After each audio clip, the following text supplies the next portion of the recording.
Talk family, and thank you for joining me for another episode of Talk the Talk.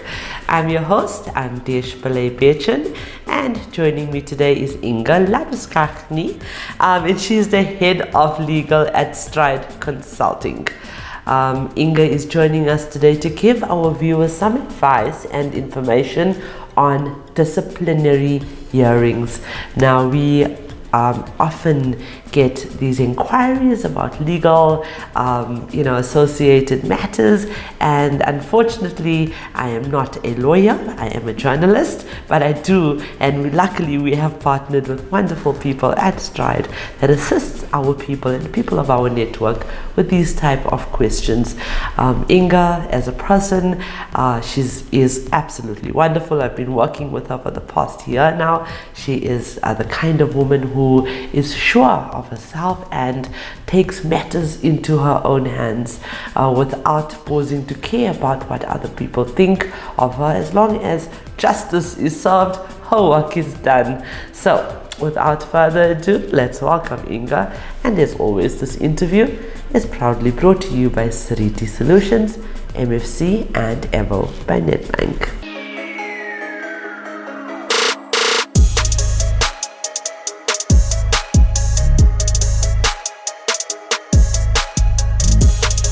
Hello, Inge. Hello, Desh.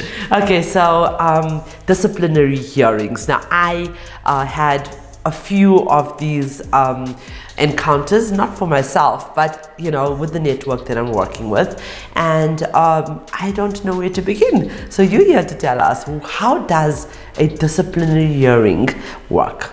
Well, Desh, this is not a one-size-fits-all approach. Okay. All hearings do differ. The answer really depends on the seriousness of the misconduct in question. In general, the process is initiated with a charge sheet being issued to the employee, setting out the allegations against the employee. Normally, 48-hour notice is deemed to be sufficient notice of a disciplinary hearing.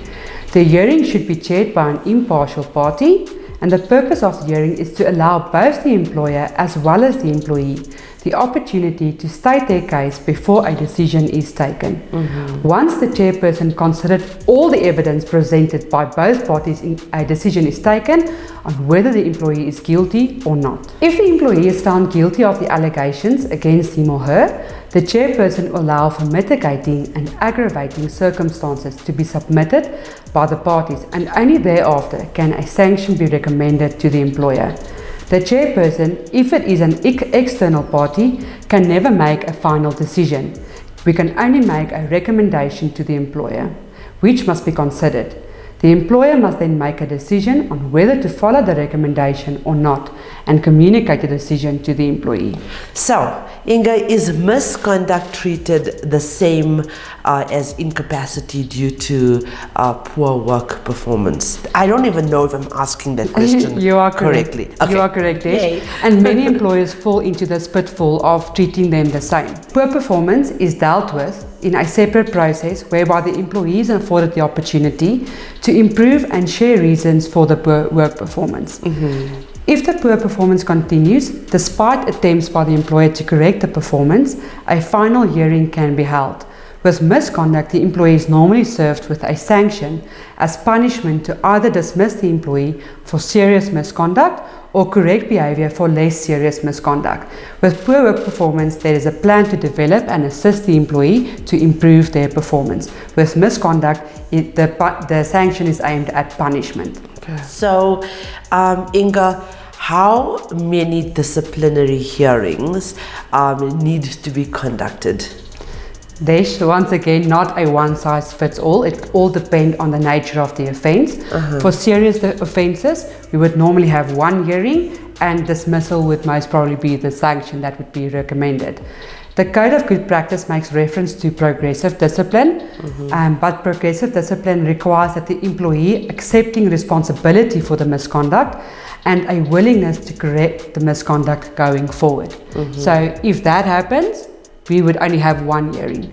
If the bad behavior continues, we would need to have another hearing. Okay, so who should chair a disciplinary hearing? Preferably an impartial party who does not have prior knowledge of the case. Okay. It could be an external party that has knowledge and expertise in labor law.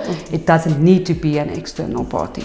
Okay, and can a representative from STRYDE, or a representative like an organization like STRYDE, facilitate a disciplinary hearing? Yes, we do so for many of our clients. Okay, absolutely. So Inge, I must say, but in conclusion of this interview, I'm not very intimidated by many people. You intimidate me when you're dealing with my issues.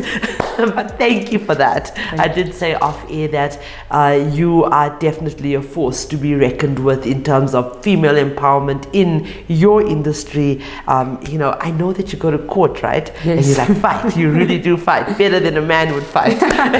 So I'm proud. I'm proud, and I'm so honored to have you on my team fighting for me. So thank you so much. Thank you, Desh. Okay. Viewers, we would like to thank you for your continued support and encourage you to like and share our content. Our non-profit companies, the Motoring Woman of the Year Awards, powered by MFC and Evo by Nedbank, and the Talk Studios, sponsored by Sariti Solutions and Evo by Nedbank, are platforms aimed at empowering, uplifting, and celebrating the women of motoring South Africa. We are not just telling stories, we are changing lives. If you are searching for a new or pre-owned vehicle, please visit www.auto.evo.africa. We have a wide range of vehicles on sale for you to choose from, and we only advertise on behalf of reliable and trustworthy MFC accredited dealerships. This car listing portal is user-friendly, and you can also find vehicle reviews, car maintenance tips, and automotive advice, all courtesy of Talk Studios. Ladies, the only guarantee for failure is to stop trying. So perseverance is not a long race, it is many short races, one after the other. Many of life's failures are people who did not realize how close they were to success when they gave up. Failure is only the opportunity to begin again, this time more intelligently. And with that, I would like to remind you that the question isn't who's going to let me. It should always be who's going to stop me.